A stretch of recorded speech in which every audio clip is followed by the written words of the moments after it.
प्रधानमंत्री मोदी अमेरिका दौरे के लिए रवाना हो चुके हैं। शाम 7:45 पर फिलाडेल्फिया एयरपोर्ट पर होगी लैंडिंग प्रधानमंत्री मोदी की। और क्वाड समिट बहुत महत्वपूर्ण समिट है। क्वाड समिट में शामिल होने के लिए अमेरिका पहुंचेंगे। रात 10:30 बजे बाइडेन से मुलाकात का आज कार्यक्रम है। तो क्वाड समिट पर सबकी नजरें हैं। जो 4 देश मिलकर मंथन करते हैं, इसको लेकर पूरी दुनिया की नजर है। एक तरह से रणनीति बनाई जाती है। जो प्रशांत महासागर में आगे रणनीतिक तौर पर कदम होते हैं, वो क्वाड में तय होते हैं। चलिए, और अब आपको बताते हैं कि प्रधानमंत्री का पूरा कार्यक्रम क्या रहने वाला है। बिग वॉल के माध्यम से ये सारी जानकारी हम आपके सामने रखने जा रहे हैं। तो देखिए, अमेरिका में प्रधानमंत्री मोदी 21 सितंबर को बाइडेन के गृह नगर डेलावेयर में उनका आगमन है और डेलावेयर में क्वाड समिट में वो शामिल होंगे। जी हां, राष्ट्रपति बाइडेन से मुलाकात करेंगे। 21 सितंबर का ये दिन बाइडेन के साथ द्विपक्षीय वार्ता होगी। जापान, ऑस्ट्रेलिया के प्रधानमंत्री से अलग अलग बातचीत होगी। ये बहुत महत्वपूर्ण है। न्यूयॉर्क में नासौ कॉलेजियम की बैठक भी है। इसमें भी 22 सितंबर को प्रधानमंत्री मोदी हिस्सा लेंगे न्यूयॉर्क में। और न्यूयॉर्क में बड़ी कंपनियों के सीईओ से भी मुलाकात उनकी ओर से की जाएगी। भारतीय समुदाय को संबोधित भी करेंगे। ये भी प्रधानमंत्री मोदी का कार्यक्रम है। जो इंडियन डायस्पोरा है, उनको संबोधित किया जाएगा। Modi and US progress together, ये कार्यक्रम रखा गया है 22 सितंबर को। कार्यक्रम में 25,000 लोग शामिल होंगे। तो ये बहुत महत्वपूर्ण जानकारी है। 23 सितंबर की बात करें, यूएन महासभा की मीटिंग में शामिल होंगे प्रधानमंत्री नरेंद्र मोदी। 23 सितंबर को भविष्य के शिखर सम्मेलन को संबोधित करेंगे। और विषय क्या है? बेहतर कल के लिए बहुपक्षीय समाधान। इस विषय पर होना है संबोधन। ये कार्यक्रम है 23 सितंबर का प्रधानमंत्री का। और आइए बड़ी खबर आपको एक और बता दें। डेलावेयर में क्वाड समिट में शामिल होंगे प्रधानमंत्री मोदी और बाइडेन के स्कूल में होगी क्वाड समिट, जहां क्योंकि गृह नगर है डेलावेयर और यहां पर बाइडेन के स्कूल में क्वाड समिट हो रही है। अमेरिका, जापान, ऑस्ट्रेलिया के प्रधानमंत्री से मुलाकात और बाइडेन का जो होम टाउन है डेलावेयर, वहां पर यह मुलाकात बहुत अहम है। पहले भारत होस्ट कर रहा था क्वाड समिट को, लेकिन अमेरिका के रिक्वेस्ट के बाद, इस अनुरोध के बाद अमेरिका में क्वाड समिट हो रही है। इसलिए बहुत महत्वपूर्ण है और ये डेलावेयर में हो रही है, जो होम टाउन है बाइडेन का। तो क्वाड का एजेंडा क्या है, जरा उस पर भी हम गौर करते हैं। क्या है क्वाड का एजेंडा? तो कुछ अहम बिंदु उससे जुड़े हुए। हिंद प्रशांत क्षेत्र में स्थिरता, हिंद प्रशांत क्षेत्र में चीन के खतरे को देखते हुए यह बैठक है। रूस यूक्रेन युद्ध के समाधान पर भी इसमें होगी चर्चा। जी हाँ, इजराइल हमास जंग भी चल रही है, इस पर भी कुछ चर्चा हो सकती है। ग्लोबल साउथ की चिंता, जिसमें आतंकवाद है, समुद्री सुरक्षा है, जलवायु परिवर्तन है, स्वास्थ्य सुरक्षा है, या फिर कैंसर पर अहम पहल की शुरुआत को लेकर बड़ी रणनीति बनाई जा सकती है। डिजास्टर मैनेजमेंट, बुनियादी ढांचे और इससे लेकर जो संपर्क, जो कम्युनिकेशन लाइंस हैं, उसको दुरुस्त करने पर भी आगे चर्चा हो सकती है, विस्तार से चर्चा हो सकती है। और ये 4 देश मिलकर ये फैसला लेंगे कि आगे इन क्षेत्रों में कैसे बढ़ेंगे। हमारे साथ खास मेहमानों का एक पैनल जुड़ चुका है। एक बड़ी कवरेज TV9 भारतवर्ष पर आप देख रहे हैं। हमारे साथ रविंदर सचदेव जी जुड़ रहे हैं फॉरेन एक्सपर्ट के तौर पर। Major general retired Ashwini Siwach जी हमारे साथ जुड़ रहे हैं डिफेंस एक्सपर्ट के तौर पर। Air marshal retired Rajesh Kumar ji हमारे साथ जुड़ रहे हैं डिफेंस एक्सपर्ट के तौर पर। महेश सचदेव जी हमारे साथ जुड़ रहे हैं पूर्व राजदूत के तौर पर। मनीष झा भी हमारे साथ, हमारे सहयोगी जुड़ रहे हैं। मनीष, पहले मैं आप ही से शुरुआत कर रही हूं। ये जो क्वाड समिट है, ये बहुत महत्वपूर्ण इसलिए है क्योंकि इससे पहले भी रणनीति बनी थी और चीन को घेरने की एक बहुत बड़ी कोशिश के तौर पर 4 देश मिलते हैं। क्योंकि चीन का जिस तरह से दबदबा रहा है हिंद प्रशांत महासागर में, उसे कम करने के लिए, उसके प्रभाव को कम करने के लिए रणनीति बनाई जाती है। बिल्कुल, देखिए, अमेरिका में ये क्वाड सम्मेलन हो रहा है और अगले साल भारत में ये क्वाड सम्मेलन होगा, जब अमेरिका, ऑस्ट्रेलिया और जापान के राष्ट्राध्यक्ष भारत आएंगे क्वाड सम्मेलन के लिए। आधिकारिक तौर पर हालांकि चारों देश ये कहते आए हैं कि ये कोई मिलिट्री ऑर्गेनाइजेशन नहीं है, लेकिन चीन लगातार इसे एक एशियन नाटो के तौर पर देख रहा है। और अभी भी अगर आप देखें तो क्वाड में बेसिकली नॉन मिलिट्री जितने भी एग्रीमेंट हो रहे हैं, लेकिन पर्पस ये है कि कैसे इंडो पैसिफिक क्षेत्र में चारों देश बाकी पार्टनर कंट्री के साथ, इसलिए आसियान को भी मिलाने की कोशिश की गई है, बाकी पार्टनर कंट्री के साथ मिलकर एक ऐसी रणनीति पर काम करे जिससे चीन को घेरा जा सके। और ये घेरना जरूरी है। अगर आपको इंडो पैसिफिक क्षेत्र में अस्थायित्व चाहिए, स्थिरता चाहिए, शांति चाहिए, तो ये करना होगा। तो बहुत कुछ आज तय होना है, बहुत कुछ डिसाइड होना है। देखिए, भले ही हम ये सोचें कि बाइडेन अब राष्ट्रपति रहेंगे नहीं रहेंगे, लेकिन अमेरिका का इंटरेस्ट हमेशा बना रहेगा चीन को कैसे काउंटर करना है। इसलिए अगर अमेरिका में कोई एक चीज आज की तारीख में तय है तो वो है क्वाड को लेकर रणनीति। बाकी रणनीति में फेरबदल हो सकता है, लेकिन क्वाड को लेकर जो अमेरिका का मूड है वो चाहे कोई भी राष्ट्रपति वहां पर बने वो बनता रहेगा। इसीलिए जब आज प्रधानमंत्री मोदी की मुलाकात होगी बाकी तीनों राष्ट्राध्यक्षों के साथ, फिर उनसे भी जो अलग अलग बातचीत होगी, पर्पस ये है कि कैसे भारत और चीन के संबंधों को भी साथ में रखते हुए किस तरीके से क्वाड के जरिए भारत हिंद महासागर क्षेत्र में अपनी प्रभावी उपस्थिति को दर्ज कर सके। बिल्कुल, ये स्थिति तो है ही रविंदर सर। अब सवाल यहां पर यह है कि दुनिया बड़ी अजीब स्थिति में है, युद्ध के दो फ्रंट खुले हुए हैं। चीन की भूमिका दोनों जगहों पर क्या है ये किसी से छुपा नहीं है, चाहे ईरान के कॉन्टेक्स्ट में देख लें या फिर रूस के कॉन्टेक्स्ट में देख लें। क्वाड की बैठक हो रही है ऐसे समय में जब दुनिया एक तनाव के मुहाने पर पहले से ही मौजूद है। आप इस बैठक को कितना महत्वपूर्ण मानते हैं इस पॉइंट ऑफ टाइम में? और अमेरिका में तो चुनाव भी होने वाले हैं, तो निश्चित तौर पर अमेरिका के अपने हित भी यहां पर इन्वॉल्व है। और डेफिनेटली आपने जो आखिरी पॉइंट का वही तो कोर पॉइंट है, अमेरिका के अपने हित इन्वॉल्व है, इसीलिए तो अमेरिका ने क्वाड को इतना पुश कर रहे हैं। बाय द वे, बाइडेन ने 21 में पहली बार क्वाड को लीडर्स लेवल पे एलिवेट किया। उससे पहले फॉरेन मिनिस्टर लेवल पे होती थी, उससे पहले जूनियर लेवल पे बातें होती थी। तो बाइडेन इस बात का क्रेडिट ले सकता है कि क्वाड की जो समिट है इसने इंस्टीट्यूशनलाइज करी, जैसे मनीष जी कह रहे हैं, और ये इसकी लेगेसी बन जाएगी। That is one. And secondly of course इसीलिए हो रहा है क्योंकि अमेरिका के हैं, बट ये भी हम मान सकते हैं जो चारों देश है सबके अपने नेशनल इंटरेस्ट है, तभी तो हम सब इकट्ठे हुए हैं। ओके, एंड ऑब्वियसली क्लियर है ये कि ये चाइना के खिलाफ कहे या चाइना को नज़र में रखते हुए ही है। जहाँ तक बात है कि इसकी फंक्शनैलिटीज़ क्या है, थोड़ा सा अलग हो रहा है। ये मिलिट्री अलायंस की तरफ इतना नहीं जा रहा क्योंकि अमेरिका ने पिछले 2-3 वर्षों में क्या करा है। एक तो वो जो ऑकस डील करी है ना ऑस्ट्रेलिया के साथ, जो कि प्योर मिलिट्री रूप से है वो, और उसके अलावा अमेरिका ने अपनी मिलिट्री पैराडाइम बदल दिया इंडो पैसिफिक रीजन में। उसने देखा है कि निस्बत की कि मैं बड़े बड़े बेस बनाऊं ओकिनावा में, गुआम में, वो तो नहीं।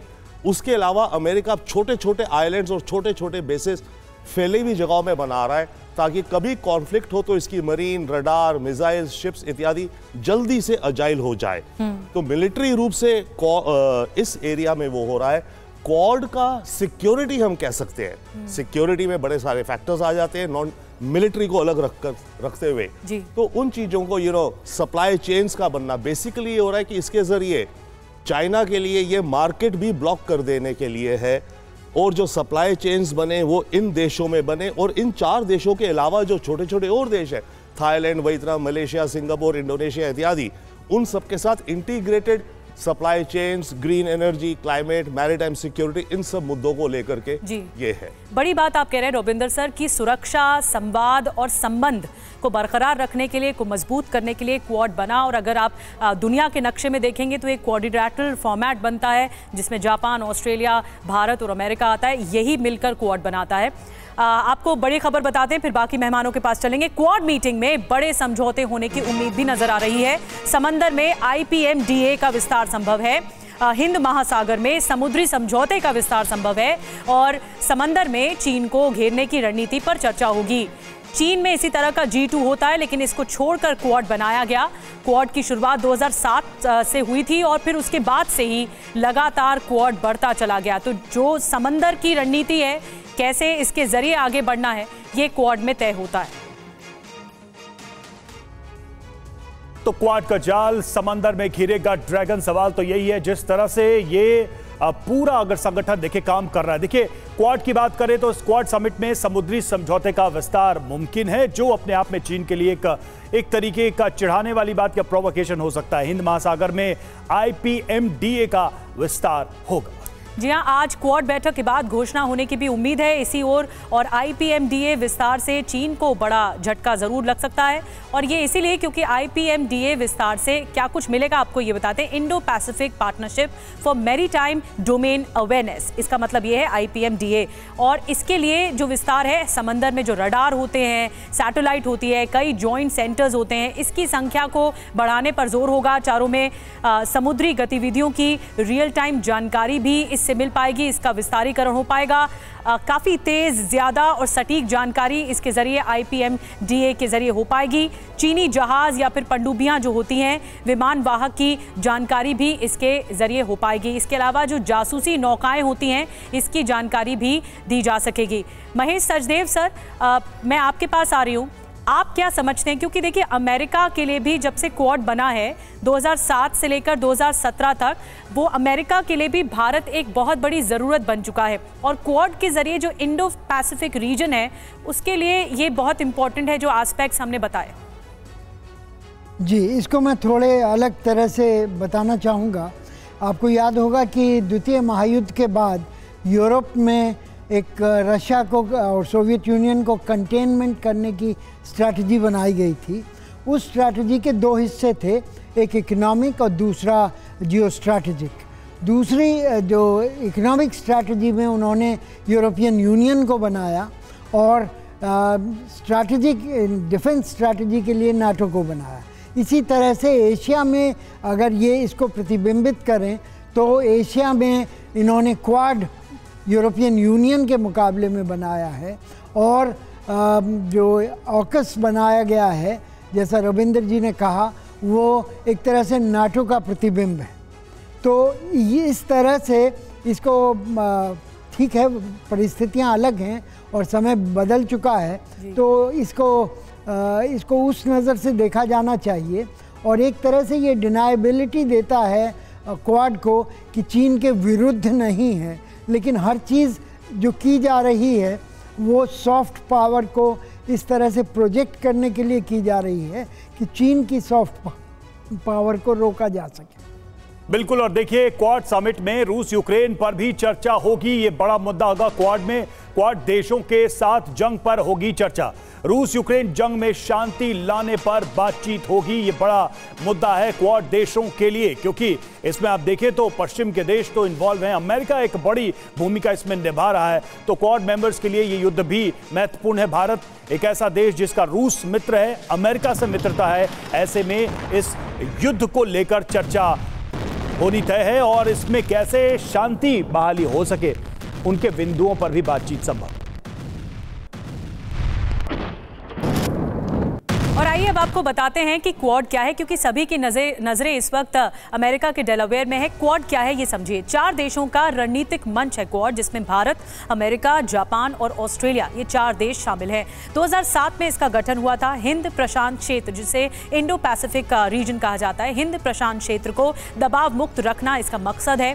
हिंद प्रशांत क्षेत्र के साझा हितों की रक्षा करना, इसकी सिक्योरिटी करना, ये भी मंशा है, ये भी मकसद है इस क्वाड ग्रुप का।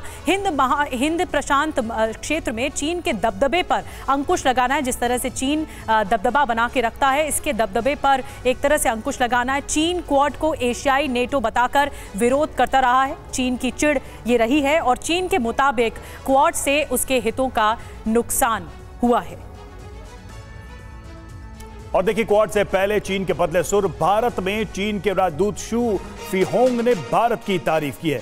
भारत चीन एक दूसरे के लिए खतरा नहीं है, पीएम मोदी की जमकर तारीफ की है।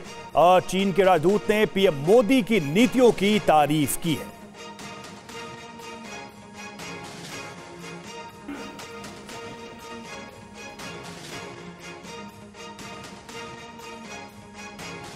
बिल्कुल, तो देखिए चीन की तरफ से भी ये सारी चीजें सामने आ रही है। सिवाज सर, सवाल जरा उस बिंदु पर हम आते हैं कि इस वक्त रूस और यूक्रेन में युद्ध चल रहा है और दुनिया के अलग अलग देश जो अलग अलग गुटों में हैं वो अपने हित के हिसाब से उसमें शामिल हैं, उनके मित्र दुश्मन दोनों हैं। भारत के लिए ये बैठक किस तरह से महत्वपूर्ण है, तब जबकि अमेरिका भारत का मित्र है, अमेरिका में बैठक हो रही है, रूस भारत का मित्र है। प्रधानमंत्री नरेंद्र मोदी तीनों बड़े नेताओं से मिलते हैं, तीनों बड़े देश में जाते हैं और आज क्वाड की भी बैठक है जिसमें ये एक अहम मुद्दा है। हाँ बिल्कुल, देखो रवि, इसमें कोई शक नहीं कि भारत रूस का भी दोस्त है और भारत कहीं ना कहीं अमेरिका और यूक्रेन का भी दोस्त है और भारत क्वाड का भी एक बहुत इंपॉर्टेंट मेंबर है। ये भी समझना चाहिए। इससे पहले जब क्वाड की मीटिंग होगी तो ये एक प्रकार से फ्री, ओपन और इंक्लूसिव इंडो पैसिफिक की बात हो रही है। उसके freedom of navigation, rule based international order, maintaining territorial integrity and sovereignty of all nation including minor island nation.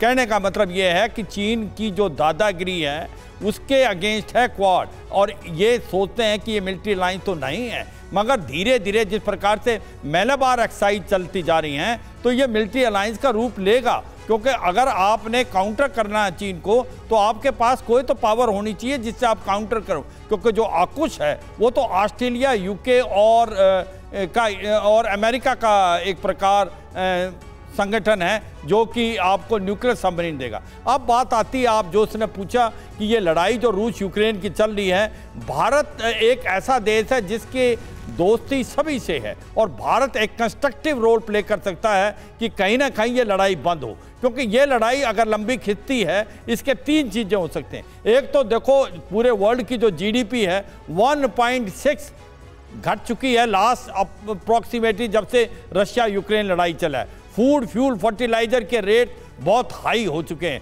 और तीसरा एक सबसे इंपॉर्टेंट चीज़ है, ये लड़ाई आउट ऑफ कंट्रोल जा सकती है, इसका दायरा बढ़ सकता है और ये न्यूक्लियर की तरफ भी जा सकती है। तो इसको मद्देनजर रखते हुए भारत चाहेगा कि कहीं ना कहीं बातचीत से इसका कोई समाधान निकलना चाहिए। जिस प्रकार से हरदम प्रधानमंत्री ने कहा है, चाहे वो पुतिन से मिले हैं, उनको ने ये बताया है कि एक प्रकार किसी चीज़ का सलूशन बैटल ग्राउंड में नहीं है, और ये भी बताया है कि भाई उसकी आंखों में आंखें डाल के कि ये लड़ाई बंद होनी चाहिए और कोई ना कोई समाधान निकलना चाहिए। तो this is not an era of war, ये बताए के बावजूद मुझे लगता है एक कंस्ट्रक्टिव रोल भारत प्ले कर सकता क्वाड के अंदर कि कोई ना कोई ऐसा कार्रवाई की जाए कि ये जो लड़ाई चल रही है रशिया यूक्रेन और इजराइल हमास, इसके अंदर कोई ना कोई बातचीत स्टार्ट हो और ये लड़ाई बंद हो, क्योंकि ये लड़ाई ह्यूमैनिटी के अगेंस्ट है, ये लड़ाई पूरे वर्ल्ड के लिए अगेंस्ट है, और ये लड़ाई अगर फैलती है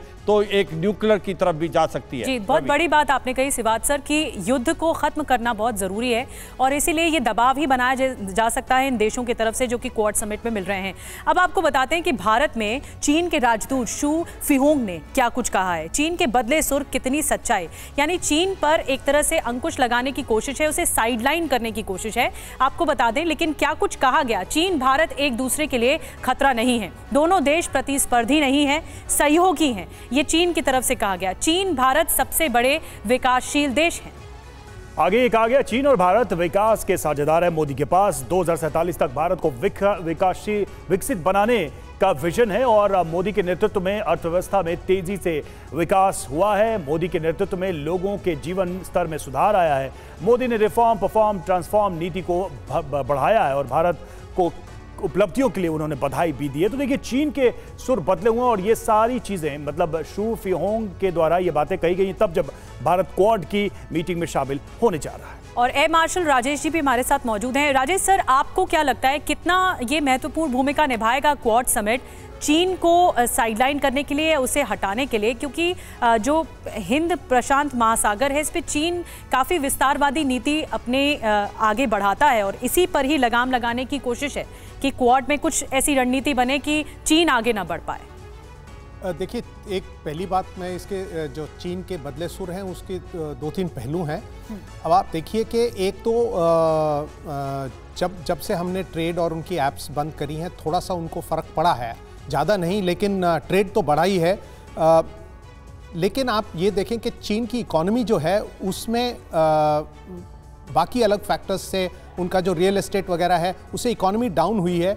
और जो पुतिन के साथ बातचीत हुई है NSA और भारत की, मेरे ख्याल से कुछ सिग्नल रशिया की तरफ से भी चीन को गया है, इसलिए चीन थोड़ा सा भारत की तरफ कुछ ढील दे रहा है इस टाइप पर। मेरे को लगता है ये टैक्टिकल है, क्योंकि अब आप अगर इंडो पैसिफिक में देखें तो अभी रिसेंटली जो है 2 महत्वपूर्ण चीज़ें हुई हैं। पहला तो एयरक्राफ्ट कैरियर जो है वो जापानीज कंट्रोल्ड वाटर्स में गया है और उन्होंने कहा है कि नहीं ये हमने कुछ गलत काम नहीं किया है। दूसरा, जो फिलीपींस में जो शिप थी उनके एटॉल पे वो हटाई गई है अभी, और जो चाइनीज़ कोस्ट गार्ड है वो उस शोल को जो है चारों तरफ से घेरे हुए हैं, दोबारा वहां पे फिलीपींस को आने नहीं दे रहा है। तो दादागिरी जो है वो इंडो पैसिफिक में जारी है। तो और ये जो एयरक्राफ्ट कैरियर है जिस तरह से वो गया है, उसकी टाइमिंग आप देखें क्वाड समिट से बिल्कुल पहले, तो वो भी अमेरिका को सख्ती के कुछ अपने इंडिकेटर्स दे रहा है। पर इंडिया की तरफ थोड़ा सा ढीला हो गया है, क्योंकि उनको पता है कि अभी क्वाड जो है ये अपनी सिक्योरिटी, स्पेशली नेवल सिक्योरिटी में थोड़ी सी बढ़ाव करने की कोशिश कर रहा है। और अगर इंडिया, आप उनको पता है कि इंडिया जो है वो सिक्योरिटी अरेंजमेंट में नहीं जाना चाहता, तो इसीलिए इंडिया की तरफ थोड़ी सी डील दी जा रही है। ये मेरे ख्याल में एक टैक्टिकल एडजस्टमेंट है और इसका कुछ लॉन्ग लास्टिंग इफेक्ट नहीं होगा। लॉन्ग लास्टिंग इफेक्ट तभी होगा जब वो गलवान से बिल्कुल पूरी तरह से 100% हिल जाएंगे। ठीक है, और एक बात सच तो यह भी है कि भारत चीन का इमीडिएट पड़ोसी है, क्वाड में सबसे नजदीकी पड़ोसी है, जिसकी जमीन मिलती है चीन से। तो ऐसे में चीन काफी संभल कर, संतुलित होकर भारत के संदर्भ में बयान भी देगा, वो उसके ही हित में होगा। और डेलावेयर में मोदी बाइडेन की मुलाकात होगी। एक अहम जानकारी आपको दे दें, प्रधानमंत्री मोदी की विजिट से जुड़ी हुई अमेरिका के साथ कई मुद्दों पर मुहर लगेगी, सहमति की मुहर लगेगी। अमेरिका के साथ रक्षा समझौते पर कई करार होंगे।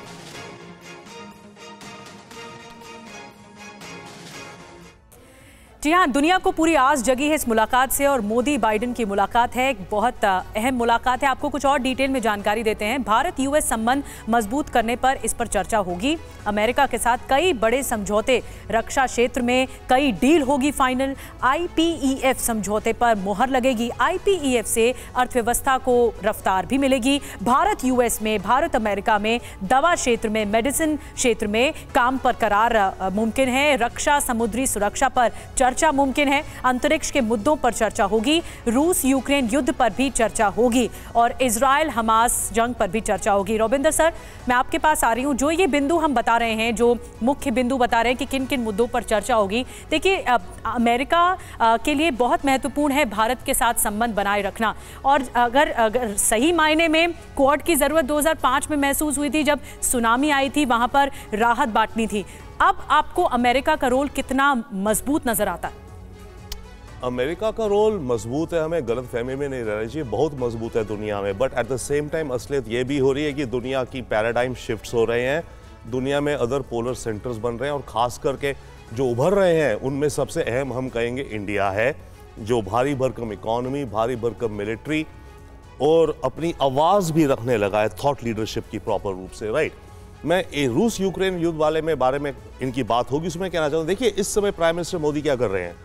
मैं कहूँगा Modi's single point peace plan for Ukraine, जो थर्ड टर्म शुरू हुई है मोदी जी की, इसमें आई थिंक हमारी फॉरेन पॉलिसी ने अपनी गेम चेंज करी है। पुतिन से मिले, जेलेंस्की से मिले, जेलेंस्की के साथ बैठ के कहे कि अब हम बात करेंगे कमरों में कुछ कॉन्क्रीट स्टेप्स, भारत तैयार है। अभी से पहले हमने कभी नहीं ये कहा था कि हम एक प्रोएक्टिव रोल प्ले करेंगे इस कॉन्फ्लिक्ट को रोकने में, मदद करने में। हम कहते थे डायलॉग, डिप्लोमेसी, ये वो सारा, बट अब India clear cut proactive role play कर रहा है इसमें। जेलेंस्की का है I think 10 point peace program, वो कहता है, जो रशिया माने। शी जिनपिंग ने पेश करा हुआ है, आई थिंक वो कहते हैं 12 पॉइंट पीस प्रोग्राम, ये वो। मेरे विचार से इंडिया का जो इस समय इनिशिएटिव चल रहा है, डोवल गए आए, ये वो, इसमें Modi single point peace plan for Ukraine, उस पे बात होगी और ऑलरेडी पता होगा अमेरिका को। आप ये कह रहे हैं कि भारत एक ग्राउंड तैयार करने की कोशिश कर रहा है कि कोई ग्राउंड तो बने और उस ग्राउंड में हमारी भूमिका बड़ी हो, भारत की भूमिका बड़ी हो। हम इस पर आगे बातचीत करेंगे। और देखिए IPEF समझौते को लेकर भी कुछ अहम बातें हैं, वो भी हम आपको बताने जा रहे हैं। IPEF यानी Indo Pacific economic framework for prosperity, और IPEF के बारे में कुछ महत्वपूर्ण बिंदु। सबसे पहले तो हमने आपको यही बताया, ये Indo Pacific economic framework for prosperity इस फ्रेमवर्क का नाम है, और IPEF में 14 इंडो पैसिफिक देश शामिल हैं। 2022 में शुरू किया गया था IPEF को, और क्षेत्र में विकास, समृद्धि को बढ़ाना इसका मुख्य लक्ष्य है, इसका मकसद है। यह व्यापार, आपूर्ति श्रृंखला, स्वच्छ अर्थव्यवस्था, निष्पक्ष अर्थव्यवस्था, ये भी मकसद है IPEF का। विकास के लिए एक दूसरे का आर्थिक सहयोग बहुत जरूरी है। इसी समझौते के तहत ये सब कुछ आता है। और प्रधानमंत्री मोदी संयुक्त राष्ट्र महासभा को संबोधित करेंगे। प्रधानमंत्री मोदी वहां किन किन मुद्दों को उठाएंगे, इसके संकेत खुद यूएन में भारत के राजदूत पी हरीश ने दिए हैं। सुनिए क्या कह रहे हैं। When Prime Minister speaks, he speaks and brings the message of the youth of India to the whole world. What are their aspirations? What is their example? What is their contribution to our development process, to our growth process? Terrorism is a big global menace. International cooperation is vital for countering terrorism. At the UN, this is an important issue for us. Along with our friends and partners, to see how we can counter terrorism and how do we ensure that there is no financing for terrorism. In the development arena, how do we continue on the path of empowering women and ensuring women-led development around the world, but especially in the case of developing countries. This is a huge focus for us. और PM Modi के America दौरे को लेकर भारतीयों में अद्भुत उत्साह है। अमेरिका में रह रहे भारतीय पीएम मोदी के स्वागत के लिए तैयार हैं। पीएम मोदी यूएस में भारतीयों को संबोधित करेंगे।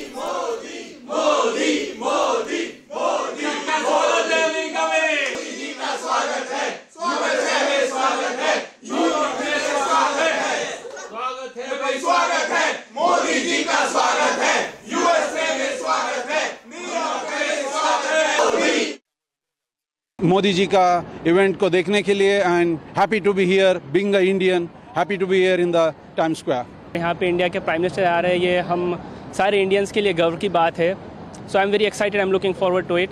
मैं अपने पूरे मित्रों के साथ आपसे मिलने आ रहा हूँ। आपका तहे दिल से स्वागत करना चाहता हूँ। मैं अपनी पूरी फैमिली के साथ लॉन्ग आइलैंड जा रही हूँ उनसे मिलने के लिए।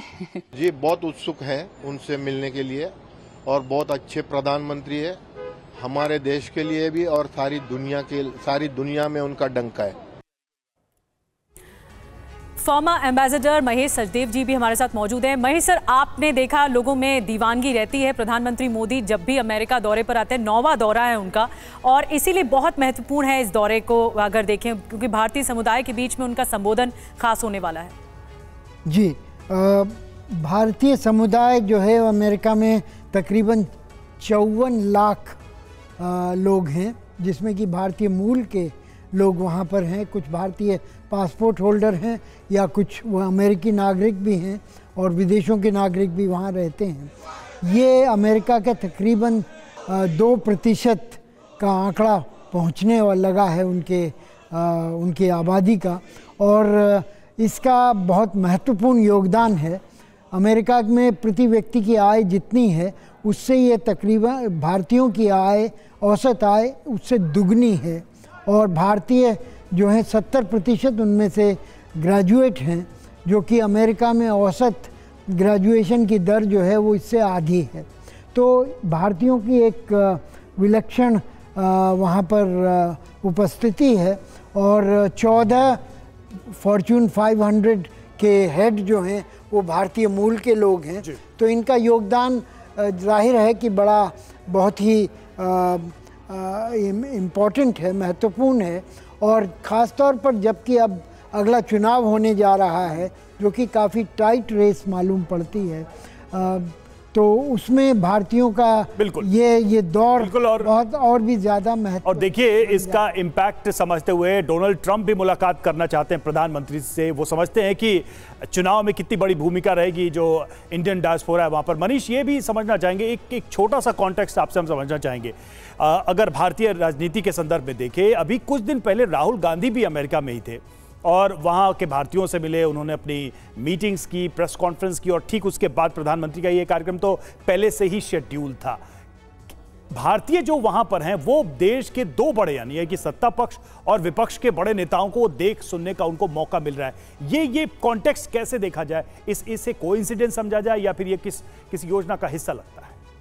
देखिए, भारतीय राजनीति में एक मैसेज जरूर ये गया है पिछले कुछ सालों में कि अगर आपको बड़ा नेता बनना है, भारत में ज़्यादा पॉपुलर होना है, तो आप विदेश में जाकर ज़्यादा से ज़्यादा इवेंट करें। और सब करते आए हैं। प्रधानमंत्री मोदी भी जब मुख्यमंत्री थे तब भी वो जाते थे, राहुल गांधी भी जा रहे हैं, कई और दूसरे मुख्यमंत्री भी। नहीं, लेकिन अमेरिका के चुनाव के ठीक पहले देश के 2 बड़े नेता पहुंच रहे हैं वहां पर? बिल्कुल, देखिए, अमेरिकी चुनाव के पहले देश के 2 बड़े नेता जा रहे हैं, जैसा कि अभी महेश सचदेव सर ने कहा भी कि 54 लाख के करीब भारतीय हैं।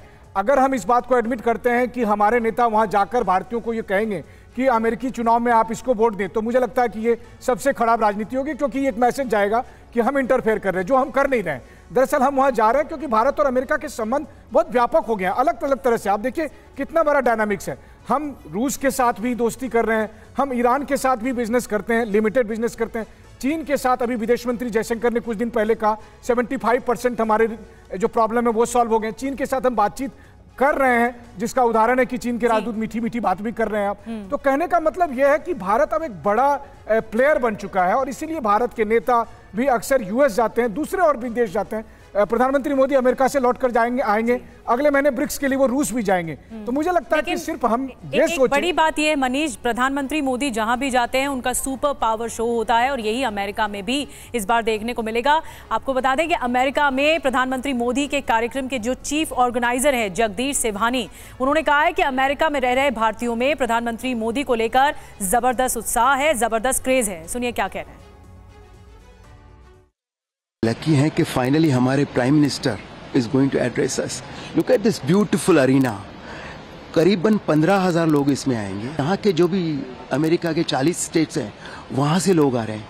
लोग कैलिफोर्निया से आ रहे हैं, कोलोराडो से आ रहे हैं, एटलांटा से आ रहे हैं, वाशिंगटन डीसी से आ रहे हैं, सब जगह से 40 स्टेट से आ रहे हैं। भारत के सभी स्टेट से आ रहे हैं, whether it is Punjab, Gujarat, south, Andhra, सब लोग। सो यू विल सी यहाँ मेला फुल भारत आपको यहाँ दिखेगा 22 तारीख को सुबह को 10 बजे। और पीएम मोदी के यूएस दौरे से पहले भारत को समन, अमेरिकी कोर्ट ने भारत को समन भेजा है। पन्नू के मुकदमा दर्ज कराने के बाद समन भेजा गया है।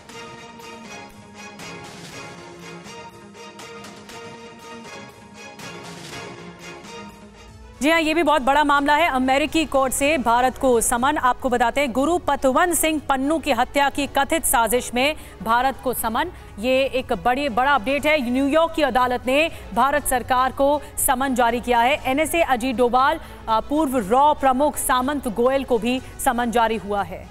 रॉ के कथित एजेंट विक्रम यादव, भारतीय व्यवसायी निखिल गुप्ता को भी समन भेजा गया है। अमेरिकी कोर्ट ने 21 दिन में समन का जवाब देने को कहा है। और गुरपतवंत सिंह पन्नू ने न्यूयॉर्क कोर्ट में मुकदमा दर्ज कराया था, और पन्नू ने न्यूयॉर्क कोर्ट में मुकदमा दर्ज कराया था। उसी सिलसिले में ये समन भेजा गया है, उसी सिलसिले में ये सारी चीजें नजर आ रही हैं। पन्नू ने अपनी हत्या की साजिश के आरोप पर यह मुकदमा दर्ज कराया था। मनीष, आप ही से हम ये सवाल लेना चाहेंगे कि इसका कोई रेलेवेंस है भी? मतलब भारत के खिलाफ षड्यंत्र करने वाले, युद्ध छेड़ने का आह्वान करने वाले व्यक्ति जो अमेरिका में बैठा हुआ है, उसके बिहाफ पे ये समन इंडियन ऑफिशियल्स को भेजा गया है। देखिए, अमेरिका एक मुल्क के तौर पर अलग बिहेव करता है, अमेरिका एक डीप स्टेट के तौर पर अलग बिहेव करता है, और यही अमेरिकी फितरत है कि जहां पर एक दूसरे को पीठ में भी छुरा घोंपना उनके लिए जायज करार दिया जाता है अपने अपने इंटरेस्ट के हिसाब से। अब आप देखिए, पन्नू कौन है? पन्नू एक अमेरिकन एजेंट ही है। वो अमेरिकन एजेंट के हिसाब से एक एंटी इंडिया सेंटिमेंट्स को करता है, और उसी तहत वो एजेंडे में एक बेबुनियाद सा आरोप पहले बनाया गया कि पन्नू को मारने की एक साजिश की गई, और उसके लिए रॉन इन्वॉल्व थी, एनएसए अजीत डोभाल इन्वॉल्व थे। और हालत ये हुआ कि भारत और अमेरिका के रिश्ते भी बीते 1 साल में इसकी वजह से काफ़ी प्रभावित हुए हैं। लेकिन अच्छी बात यह है कि भारत और अमेरिका के टॉप लीडरशिप ने डिसाइड किया कि इसको बहुत ज़्यादा हावी नहीं होने दिया जाए। लेकिन यही फिर अमेरिकन सिस्टम है। आपको याद होगा कि बहुत पहले सोनिया गांधी पे समन हुआ था सिख राइट को लेकर, अब एनएसए अजीत डोभाल पर समन कर रहे हैं। अमेरिकन कोर्ट में कौन है? मतलब अमेरिकन कोर्ट की तो इज्जत आजकल अमेरिकन नहीं करते हैं। हम क्या जाएंगे वहां पर करने के लिए? या फिर अगर हमारे ऑफिशियल्स वहां जाते हैं तो क्या अमेरिका ऐसा डेयर करेगा? करना नहीं चाहिए। लेकिन फिर वही वाली बात है कि आप देखिए कि पुतिन के खिलाफ अरेस्ट वारंट हो गए, एनएसए के खिलाफ आप समन जारी कर दीजिए। कल के अब ये देखना होगा मनीष कि भारत का जवाब क्या होता है इस पूरे मामले पर। बहुत बहुत धन्यवाद मनीष, आपका भी, और तमाम हमारे साथ खास मेहमान थे। रविंदर सर आपका भी, अश्विनी श्रीवास सर आपका भी, और राजेश कुमार जी, साथ में महेश सचदेव जी, बहुत बहुत शुक्रिया इस चर्चा में शामिल होने के लिए।